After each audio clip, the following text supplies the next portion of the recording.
Welcome to Unfiltered at Home. I'm Essie Cup.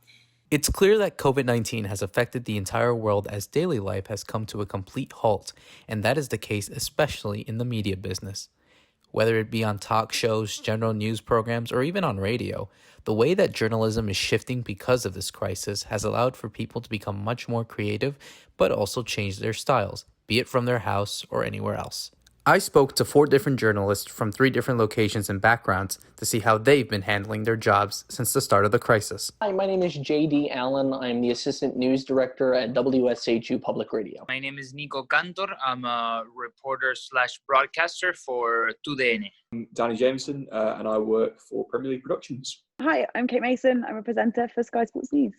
JD is based out on Long Island, which holds a huge concentration of COVID-19 cases in the United States. Despite that, JD has been able to go strong from the comfort of his own home, overseeing many things for WSHU. People are working from home. They need to deal with the distractions that are at home.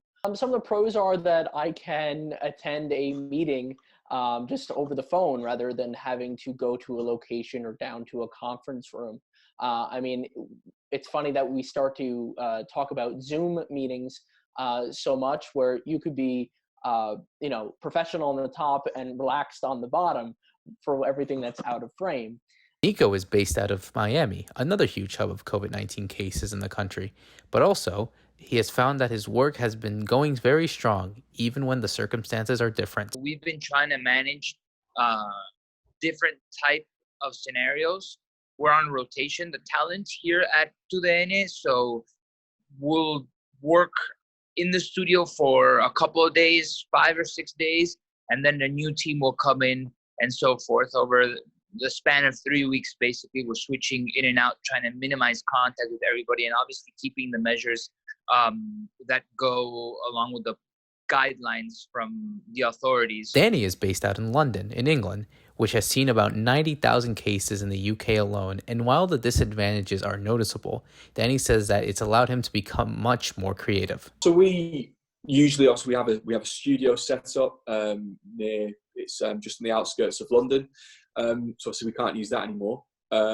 It took maybe a week for us to figure out exactly how we can best service the licensees around the world who take all of our shows.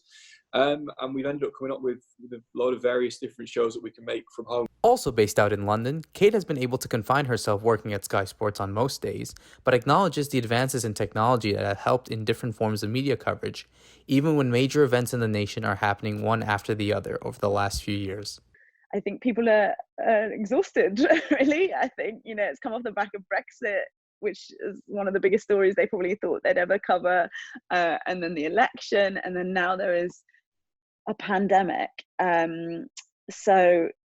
Mainly I would say that this is exhaustive coverage. One thing that's been really cool about the last, however long it's been, 3 weeks, is that previously we would have always had to get guests into the studio to talk through issues, which is obviously brilliant to have people in studio, but actually it's pretty cool how people are now, using Zoom like this or using Skype to get guests that might have been much more difficult to bring their knowledge into the coverage. In the end, while it'll be hard to figure out when this entire pandemic will end, it's safe to say that the creativity that these guys have, as do many other journalists around the world, are looking to tell their stories and to inform people at the same time. Reporting from Bridgeport, Connecticut, Roberto Rojas, The Pulse.